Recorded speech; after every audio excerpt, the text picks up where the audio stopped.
ओम शांति। बाबा कहते बच्चे, बाप और दादा की बहुत ही वंडरफुल कहानी है। जैसे कहानी सुनाते हैं, एक था राजा एक थी रानी, ऐसे ही एक बाप और एक दादा।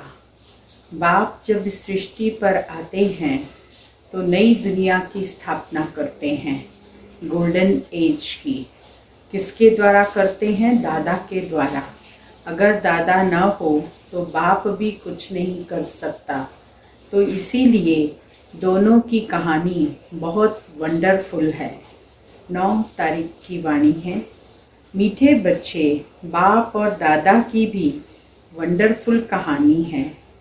बाप जब दादा में प्रवेश करे तब तुम ब्रह्मा कुमार कुमारी वर्षे के अधिकारी बनो। प्रश्न है, निश्चित ड्रामा को जानते हुए भी तुम बच्चों को कौन सा लक्ष्य अवश्य रखना है? उत्तर, पुरुषार्थ कर गैलप करने का, अर्थात विनाश के पहले बाप की याद में रह कर्मातीत बनने का लक्ष्य अवश्य रखना है। कर्मातीत अर्थात आयरन एजेड से गोल्डन एजेड बनना। पुरुषार्थ का यही थोड़ा सा समय है। इसीलिए विनाश के पहले अपनी अवस्था को अचल अडोल बनाना है। ओम शांति, ओम शांति। यह दोनों कौन कहते हैं? एक था बाबा, एक था दादा। कहानी सुनाते हैं ना, एक था राजा एक थी रानी। अब यह फिर है नई बातें। एक बाबा एक दादा। तुम कहेंगे 5000 वर्ष पहले भी एक था शिव बाबा, दूसरा था ब्रह्मा दादा। अब शिव के बच्चे तो सब हैं। सभी आत्माएं एक बाप की संतान हैं। वह तो है ही ब्रह्मा के बच्चे, ब्राह्मण भी थे। प्रजापिता ब्रह्मा की संतान ब्रह्मा कुमार कुमारियां थे। उन्हों को कौन पढ़ाते थे? शिव बाबा। प्रजापिता ब्रह्मा के ये ब्रह्मा कुमार कुमारियां ढेर बच्चे हैं ना। ब्रह्मा कुमार कुमारियां मानते हैं बरोबर हम शिव बाबा के बच्चे भी हैं, पोत्रे भी हैं। बच्चे तो हैं ही, अब पोत्रे बने हैं। ब्रह्मा द्वारा दादे से वर्षा लेने। अभी तुमको दादे से वर्षा मिलता है, जिसको शिव बाबा कहते हैं। परंतु ब्रह्मा कुमार कुमारियां होने के कारण उनको हम दादा कहते हैं। वर्षा दादे का है, ब्रह्मा दादा का नहीं। ब्रह्मा दादा का वर्षा नहीं है, परंतु शिव दादा का वर्षा है।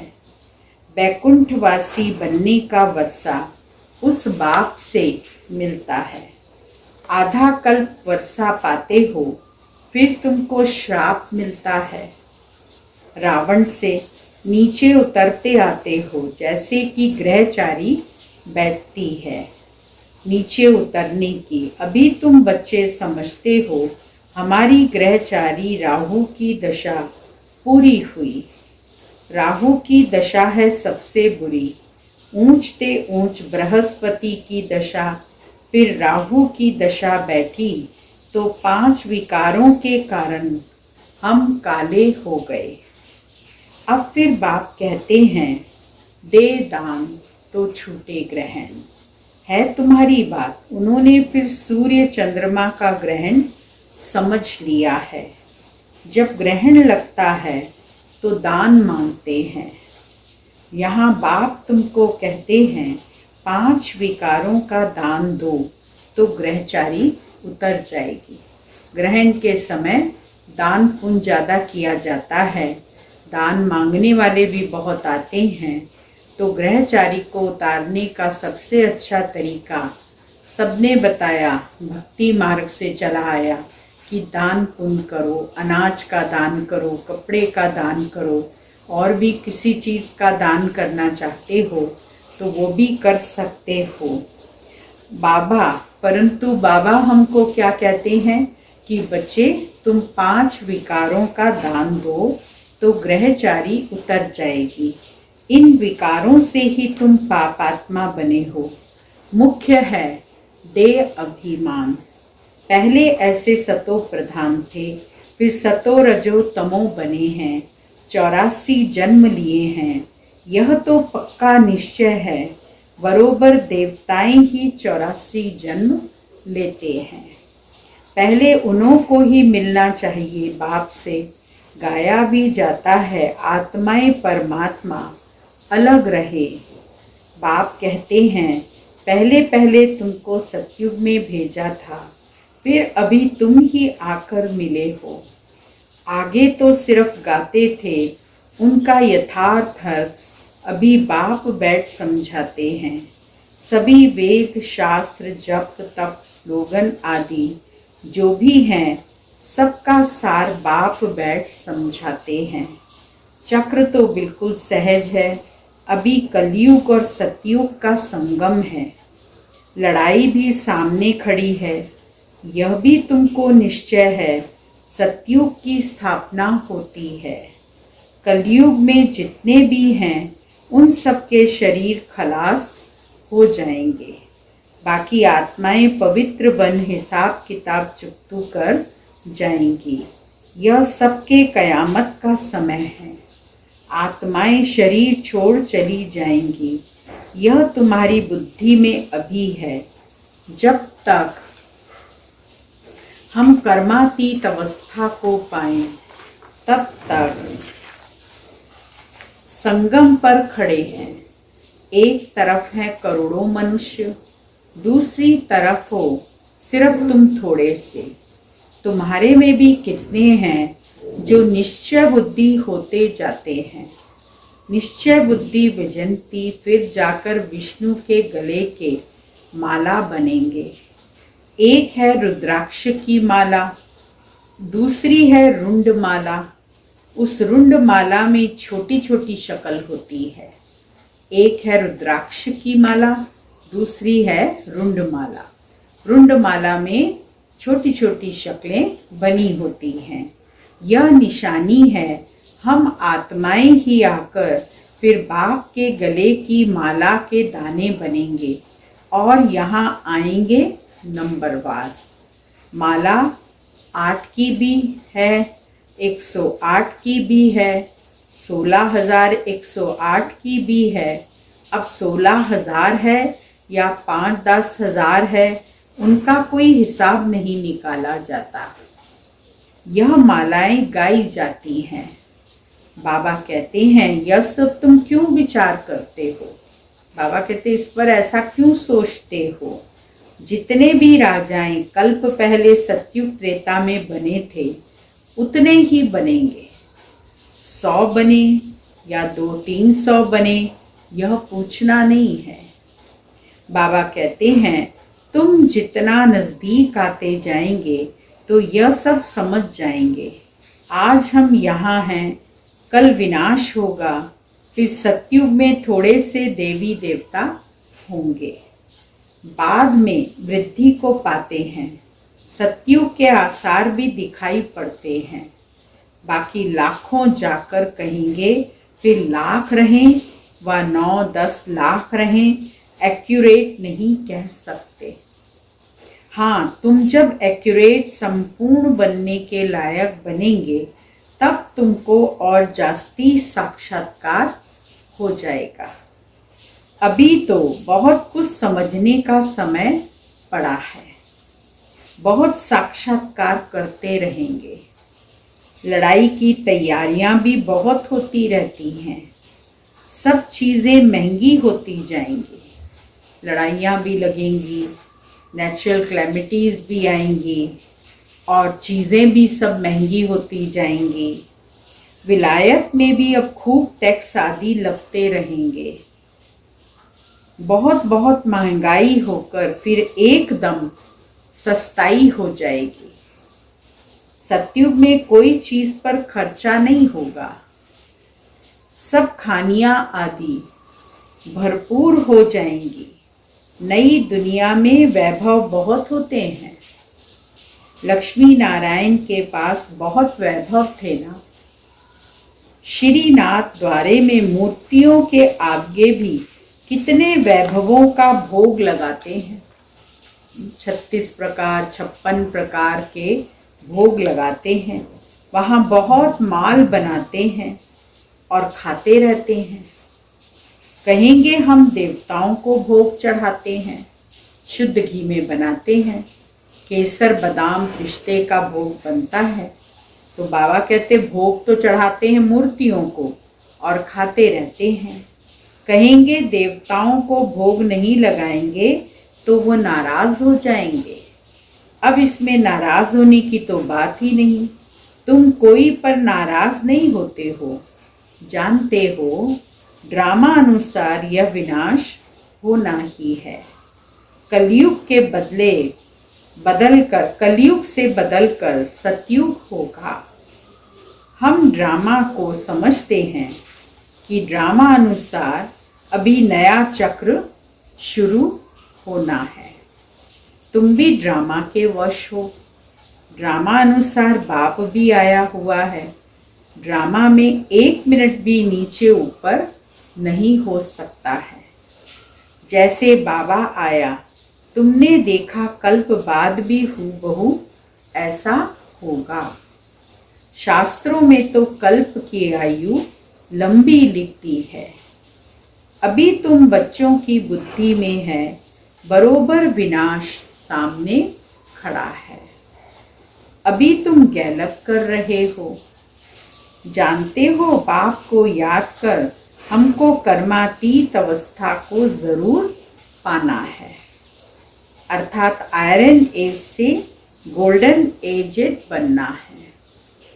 अभी अगर पुरुषार्थ नहीं करेंगे तो पदभ्रष्ट हो जाएगा। हे आत्माएं, अभी तुम पतित बन गई हो।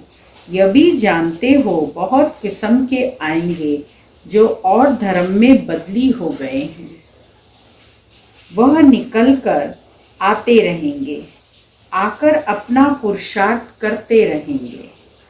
बाप से वर्षा पाने ब्राह्मण धर्म में आकर फिर देवता धर्म में आएंगे। ब्राह्मण धर्म में नहीं आएंगे तो देवता धर्म में कैसे आएंगे? ब्राह्मण दिन प्रतिदिन वृद्धि को पाते रहेंगे। देखेंगे विनाश सामने आ गया है। यह तो ठीक कहते हैं, फिर वृद्धि होती जाएगी।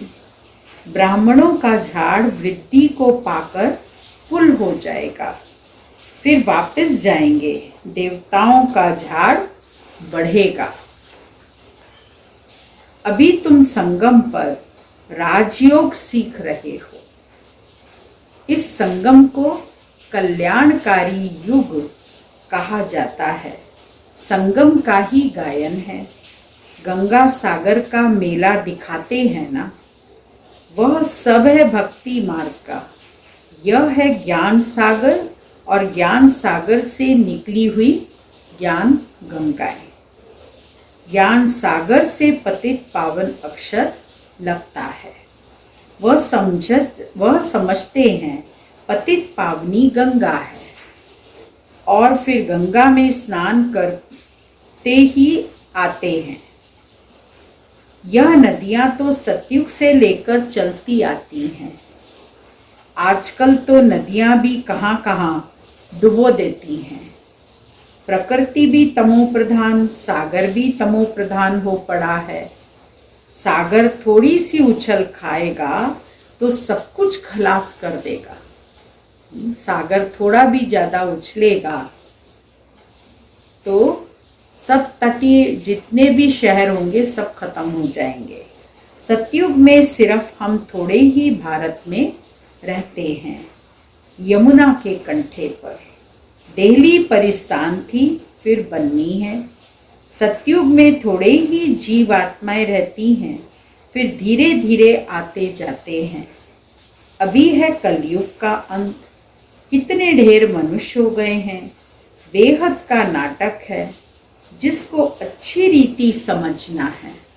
बाबा कहते इस नाटक को अच्छी तरह से समझना है। भल कोई अपने को एक्टर समझते भी हैं, परंतु कल्प 5000 वर्ष का है, यह किसको भी पता नहीं है। कहाँ 84 जन्म, कहाँ 84 लाख। अभी तुम रोशनी में हो, तुमको बाप से वर्षा मिलता है। बाप कहते हैं, बाबा क्या कहते, बच्चे मन मना भाव। बाप को याद करना है। शिव भगवानो वाच्य, कृष्ण थोड़े ही ज्ञान का सागर है। भगवान की महिमा में और देवताओं की महिमा में बहुत फर्क है। बाप जो नई रचना रचते हैं, उनकी महिमा है सर्वगुण संपन्न, 16 कला संपूर्ण, संपूर्ण निर्विकारी। अभी तुम ऐसे बन रहे हो। बाप की महिमा और इनकी महिमा में रात दिन का फर्क है। यह राजयोग है ना, गाया भी जाता है। भगवान राजयोग सिखलाते हैं। वह है निराकार, तो जरूर निराकार से साकार में आना पड़े। भगवान की इतनी महिमा है जो जरूर आना पड़े। उनका जन्म दिव्य अलौकिक है और किसका दिव्य जन्म नहीं गाया जाता। परमात्मा का जन्म दिव्य और अलौकिक है, बाकी औरों का जन्म दिव्य अलौकिक नहीं गाया जाता। यह भी बच्चों को समझाया है। एक होता है लौकिक बाप, दूसरा है पारलौकिक बाप, जिसको ही भगवान के याद करते हैं, और तीसरा है अलौकिक बाप। यह फिर वंडरफुल बाप है। जब पारलौकिक बाप बच्चों को अडॉप्ट करते हैं, तो बीच में यह अलौकिक आ जाता है। प्रजापिता ब्रह्मा के कितने ढेर बच्चे हैं। शिव बाबा आकर ब्रह्मा द्वारा तुमको अपना बनाते हैं। कितने ब्रह्मा कुमार कुमारी बनते हैं। लौकिक बाप को तो करके 8-10 बच्चे होंगे। अच्छा, शिव बाबा भी है पारलौकिक बाप, उनके तो अनेक बच्चे हैं। सभी आत्माएं कहती हैं हम सब ब्रदर्स हैं। अब इस संगम पर फिर अलौकिक बाप मिलता है। यह ज्ञान तुमको वहां नहीं रहेगा। प्रजापिता ब्रह्मा बाप मिलता ही तब है जबकि बाप आकर नई सृष्टि रचते हैं। तो यह अलौकिक जन्म हुआ ना, इनको कोई समझ नहीं सकते। वह लौकिक, वह पारलौकिक, और यह है संगम युगी अलौकिक बाप। लौकिक बाप तो सतयुग से लेकर होते आए हैं। एक ही बाप होगा, लौकिक बाप ही होगा वहां पर। पारलौकिक बाप को वहां कोई याद नहीं करते, जानते ही नहीं पारलौकिक बाप कौन है, तो याद क्या करेंगे। द्वापर युग से पारलौकिक बाप का परिचय मिलने लगता है। वहां होता ही है एक बाप। हे भगवान, हे परमात्मा कहकर याद नहीं करते। फिर द्वापर में जब भक्ति मार्ग शुरू होता है तो बाप 2 होते हैं। संगम पर हैं 3 बाप। प्रजापिता ब्रह्मा भी अभी मिलता है, अभी तुम उनके बने हो। जानते हो यह अलौकिक बाप है, अभी तुम इन बातों को अच्छी रीति जानते हो और याद करते हो। अपने को आत्मा समझ बाप को याद करो। सतयुग में याद करने की दरकार ही नहीं है। क्यों नहीं है? क्योंकि दुख में पारलौकिक बाप का सब सिमरण करते हैं। यह तो बिल्कुल सहज बात है। सतयुग त्रेता में एक बाप होता है, द्वापर में 2 बाप होते हैं। इस समय तुम अलौकिक बाप के बच्चे बने हो, जिस द्वारा तुम वर्षा लेते हो।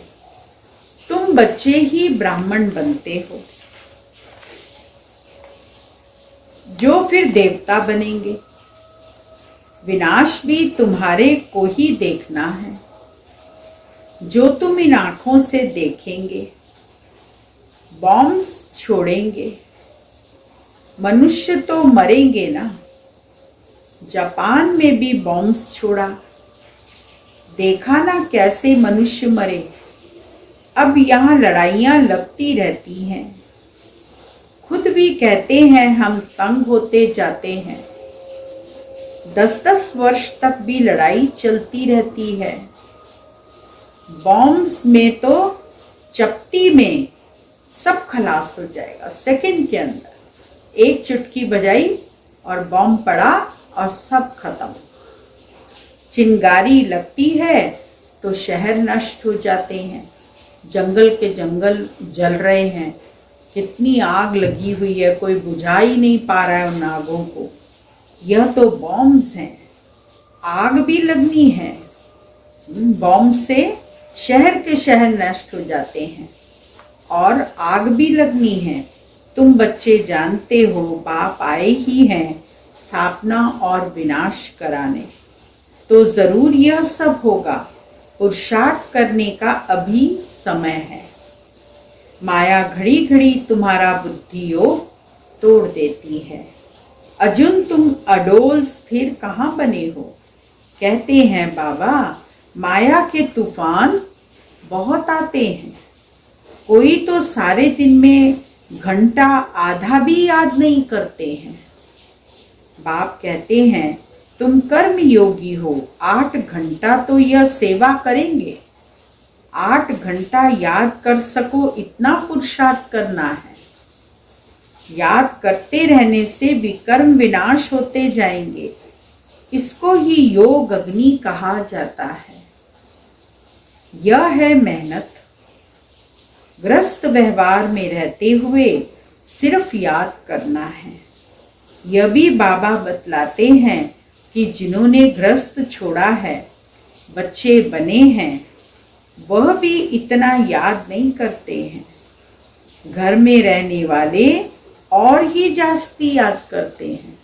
जो घर में रहते हैं वो जास्ती याद करते हैं। अर्जुन और भील का भी मिसाल देते हैं ना। अर्जुन गुरु से सीखता था बाण चलाना, निशाना लगाना, लेकिन भील को गुरु ने अपना शिष्य बनाने से मना कर दिया, तो वो मूर्ति बना करके और प्रैक्टिस करता था, तो वो अर्जुन से भी तीखा चला गया था। इसीलिए गुरु को उसका अंगूठा लेना पड़ा। तो इसलिए बाबा ने कहा कि अर्जुन और भील का भी मिसाल देते हैं ना। मेहनत है बाप को याद करना और चक्र को समझना है। महाभारत लड़ाई भी जरूर लगेगी, सतयुग में थोड़ी ही लगेगी।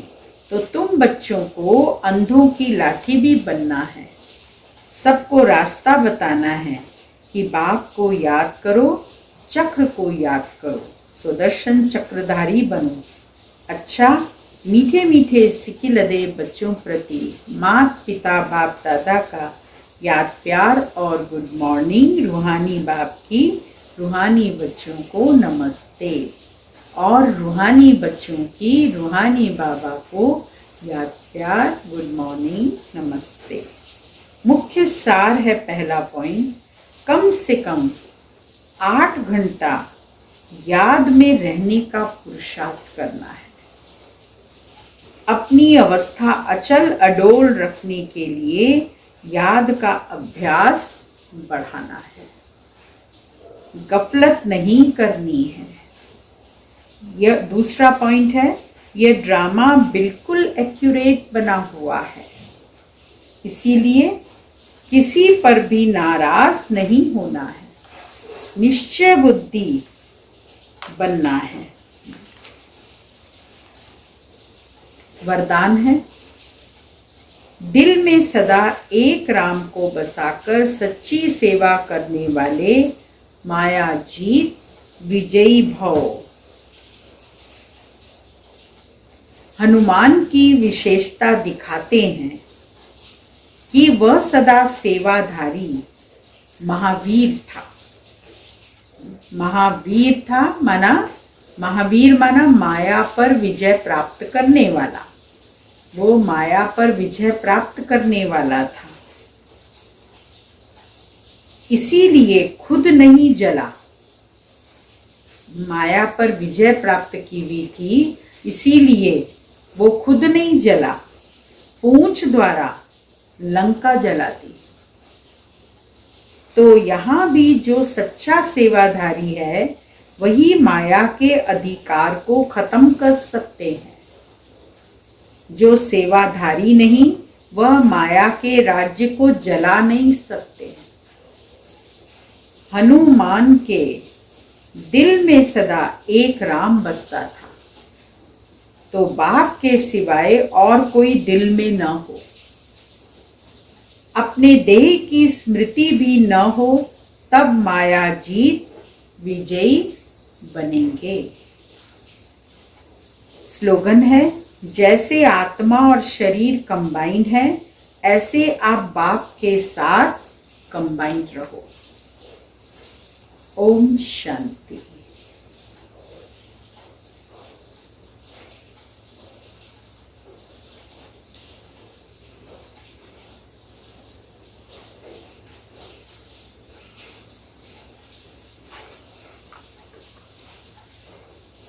अव्यक्ति इशारे का आज का पॉइंट है,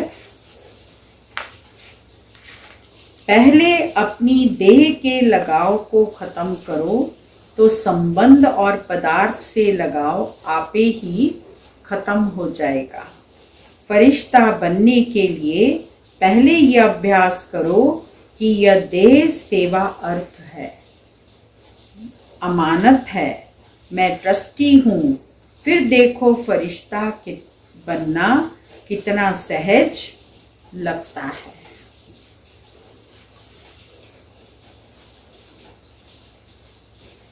दादी जी की विशेषता है, गंभीरता और नम्रता के गुण से परिपूर्ण थी। जैसे मम्मा कुमारी होते भी सबको अपनी माँ लगने लगी, ऐसे दादी जी को भी सब मुन्नी माँ कहते थे। उनमें रूहानियत, गंभीरता और नम्रता ऐसे झलकती थी जो कुमारी होते भी माँ बन गई, गुणवान बन गई। बाबा मम्मा को जो कहना हो वह पहले दादी को कहते। दादी के ऊपर बाबा का शुरू से अधिकार रहा है। ओम शांति। अभी श्रावण मास चल रहा है और इस मास में सभी तरफ धार्मिक स्थानों पर सभी बहुत धर्म कांड आदि करते हैं, पूजा पाठ चलता है, कथाएं होती हैं चारों तरफ, और भागवत कथा, सत्यनारायण की कथा, गीता की कथा, गीता का पाठ, सब कुछ इस मास में चलता है। और सब नदियों में स्नान करते हैं, सोचते हैं कि हमारे सारे जितने भी पाप हैं वो सब समाप्त हो जाएं और हम भगवान से शक्ति लेकर अपने भाग्य की लकीर को श्रेष्ठ बना सकें। इस पूरे श्रावण मास में शिव के मंदिरों में बहुत पूजा होती है, क्योंकि शिव परमात्मा है और उस परमात्मा का परिचय हमें अभी तक नहीं था। हम तो लिंग के रूप में ही उसकी पूजा करते आए भक्ति मार्ग में, परंतु उसका अर्थ भी हमको अभी पता चला है। शिवलिंग के ऊपर सब पूजा करते हैं, अख धतूरा चढ़ाते हैं और इसके साथ साथ बेल पत्र चढ़ाते हैं।